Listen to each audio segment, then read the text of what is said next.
আমরা আবৃত্তির মাধ্যমে বিগত 17 বছরের জুলুম এবং অন্যায়ের ফিরিস্তি আমরা তুলে ধরব। শুনতে রাজি আছেন আপনারা? তাহলে চলুন। তাদের অন্যায়ের ফিরিস্তি এত দীর্ঘ যা সঠিকভাবে লিপিবদ্ধ হলে কয়েকটি লাইব্রেরি ভরে যাবে মাজলুমের আর্তনাদে। বিগত 17 বছরের কথা বলছি। ওরা সন্ত্রাস দমনের নামে বিরোধী শক্তিকে করেছে রাজনৈতিকভাবে পঙ্গু। পরিকল্পিত মামলার সুতোয় আচ্ছামতো পেঁচিয়ে নিক্ষেপ করেছে লাল দালানে, মুছে দিয়েছে তাদের হাজারো অনস্বীকার্য অবদান। কোন অন্যায় ছাড়াই প্রতিপক্ষকে সাদা পোশাকে তুলে নিয়ে আটকে রেখেছে জীবন্ত কবর আয়না ঘরে, যা সুস্পষ্ট মানবাধিকার লঙ্ঘন। 2024-এর 16 জুলাইয়ের কথা বলছি। 18 কোটা বিরোধী আন্দোলনের তুষের আগুন আবারও জ্বলে ওঠে 24-এ। 5 জুন থেকে ছাত্ররা রাজপথে থেকে আন্দোলন করছিল। জুন পেরিয়ে জুলাই, ছাত্রদের দাবি তাদের কান পর্যন্ত পৌঁছায়নি।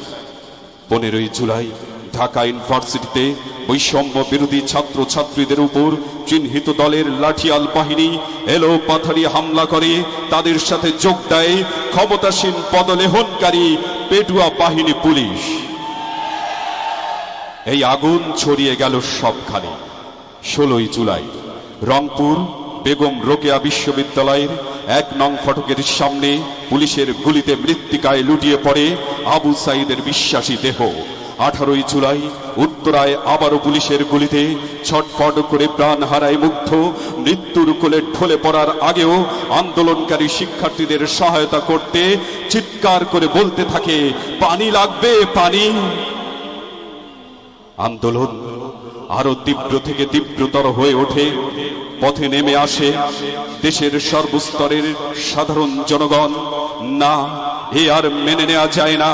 হেলিকপ্টার থেকে ছাদে গুলি, জানালা দিয়ে ঘরে গুলি, বারান্দায় দাঁড়িয়ে থাকা শিশুর কপালে গুলি, মিছিল দেখতে যাওয়া অবুঝ শিশুর গায়ে গুলি, মিছিলে নির্বিচারে গুলি।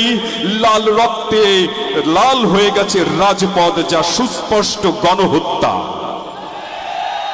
হসপিটালের মর্গে লাশ রাখার জায়গা নেই। সে এক রক্তাক্ত জুলাই। না না, এ আর মেনে নেওয়া যায় না।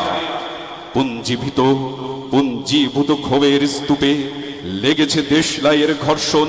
প্রচন্ড জিজ্ঞাসার উত্তাপে রক্তে ধরেছে আগুন। বঞ্চিত মানুষের সঞ্চিত ক্ষোভের উত্তাল বিক্ষোভের চারিদিকে উচ্চারিত হচ্ছে, স্বৈরাচারের পতন চাই। ছাত্র জনতার ঐক্যবদ্ধ হুঙ্কারে স্বৈরাচারীর তখ্তে তাউস হলো প্রকম্পিত। লুটেরাও দুর্নীতিবাজদের চলমান জীবন হলো শঙ্কিত।